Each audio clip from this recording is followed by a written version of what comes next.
Hello, welcome to the third week of the Tricycle online retreat for this month, which is on the topic of working and playing with the breath.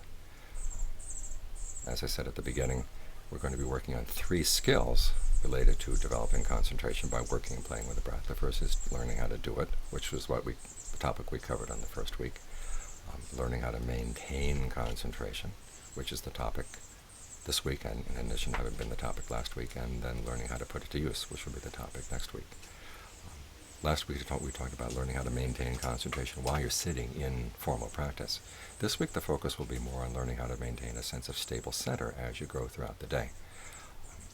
One of the best ways of building up to this sense of stable center that you can maintain with the breath is by working on walking meditation. In fact, that'll be this week's homework, practicing walking meditation. And there are basically 3 things you have to focus on while you're doing this. Instead of focusing on your feet, you'll be focusing on maintaining a sense of the center that we talked about last week, the spot in the body where the breath energy seems most sensitive to any developing tension and where the mind feels that it's easiest to stay focused. You try to maintain that sense of the center as you do your walking meditation. Now, the pace you follow as you walk, where you put your hands, that's pretty much up to you. If you want to read some more specific instructions on the topic, you would look into the section of walking meditation in the book with each and every breath. But right here, we'll just talk about the fact that this is one of the main things that you're going to be focusing on is maintaining that sense of center with the breath in some central part of the body. The second thing you'll be focusing on, of course, is the fact that you are moving. Now, you don't want the fact that you're moving to distract you from your center. So this will be part of the skills, like learning how to chew gum and walk at the same time. You're going to keep your focus and walk at the same time. And then finally, there'll be the events around you. In this case, the cawing of the crows, the sound of the wind, whatever. And while you're doing walking meditation, the outside distractions are pretty minimal.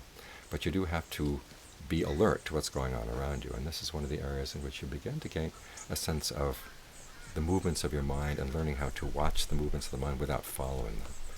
In other words, you have to look ahead of yourself when you're doing walking so you don't run into obstacles at the end of the path or walk off the path as you're following it.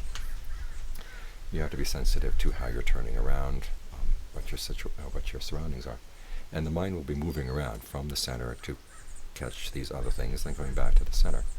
And you want to learn how to watch that as it happens and learn how to keep your observer in place even though you are paying attention to other things in addition to the center as you protect your center.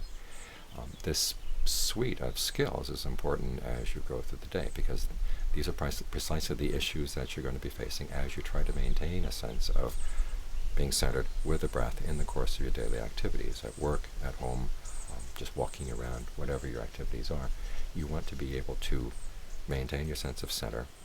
Don't let your activities distract you from that, and try to maintain the center even though the other things are going around you, and not let yourself get distracted by the things outside. In other words, there will be some movement of the mind, but you want to maintain that sense of your observer is right here, even though the mind moves in other directions as well.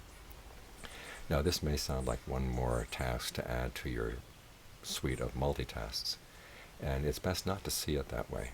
See it more as you're providing yourself with a foundation from which you do the other tasks as you go through the day. The sense of being centered right here gives you a real sense of stability as you go through the day. You're not so easily knocked off by other people's words, other people's actions, because you're going to be right here.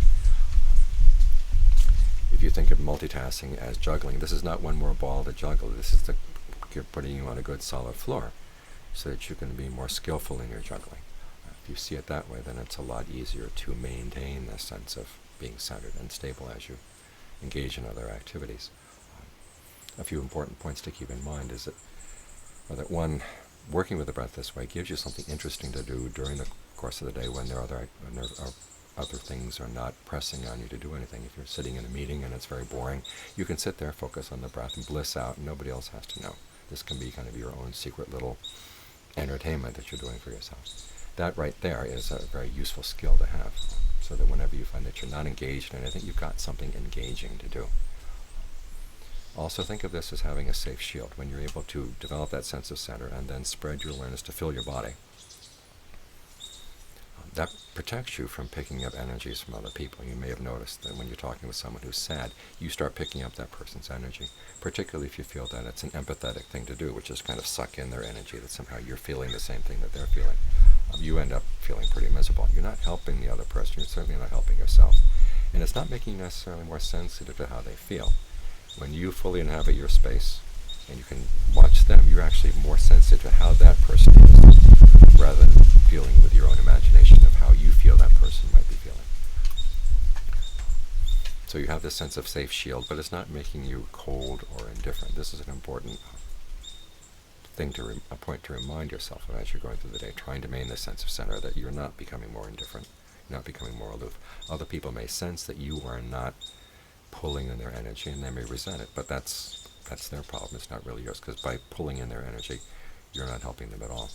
And by the fact that you're keeping your body filled with your own sense of healthy breath energy, as I said, helps you from picking up random energies that other people might be sending out. Also, as you develop this sense of a center, as you go through the day, you begin to notice the issues that tick you off, the issues that knock you off of your center. And this is an important step in gaining insight, to see exactly what are the issues that distract you. Sometimes it's things that people do, sometimes it's things that come out of your own mind. The Buddha uses the word asava, which can mean effluent, things that come flowing out of your mind. That many times are more troublesome than the things that are coming in from outside. And people can say outrageous things, but sometimes you'll find yourself wanting to be angry about something, and yet nobody has said anything outrageous yet. You're out there looking for what's going to be outrageous. This is why we have talk radio. People want to be angry, and so they go looking for things to get angry about. People want to be lustful often, so they look for things to develop lust around. So it's not so much the events coming on from inside, coming from outside in, that are causing the problem. Many times it's this sense of something flowing out of your own mind. You want to be able to see that. And you do want to see when people do outrageous things. How are you reacting?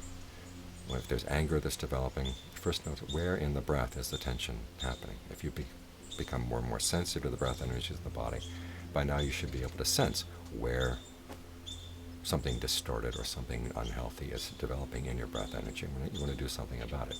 Oftentimes, as I said, if you're focused on the sensitive spot that tends to pick up the tension earliest, as soon as the tension develops, you want to disperse it.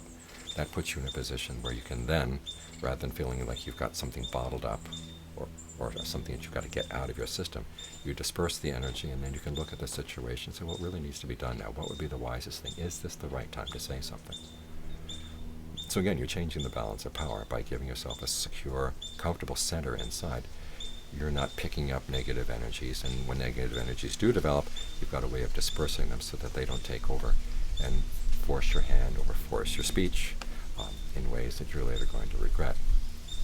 So you're developing a safe place here as you go through the day, and having that sense of safety is an important way of developing a good, solid center for keeping the mind from picking up unnecessary stress, from going up and wanting to gather up incidents. Many times when people have been acting in irritating ways, you just keep collecting and collecting and collecting, and to find you've got enough that you feel that you get angry about. If you find that you don't collect, if you've got this sense of settled center, a sense of open center right here, you find it a lot easier to deal with specific issues as they come up without the anger building or irritation building in ways that are later going to lead you to do unskillful things. So that's the discussion of maintaining your center as you go through the day. Now, working with the breath, as I said, in this way is very much helped by doing walking meditation, because that introduces you in a very simple way to the areas that you have to be responsible for, maintaining your center, even though you're moving and even though things are happening around you. So if the homework for this week is, in addition to doing sitting meditation, I'd like you to do some walking meditation. You can look in the book with each and every breath for specific instructions. And as the book says, you can either do a dedicated walking meditation, or you can try a meditative stroll to see if that works. Whichever way you find is helpful in developing this sense of center that becomes your default mode of where you're going to stand as you juggle the other things that come up in the course of the day. So that's the third week, and look forward to seeing you next week.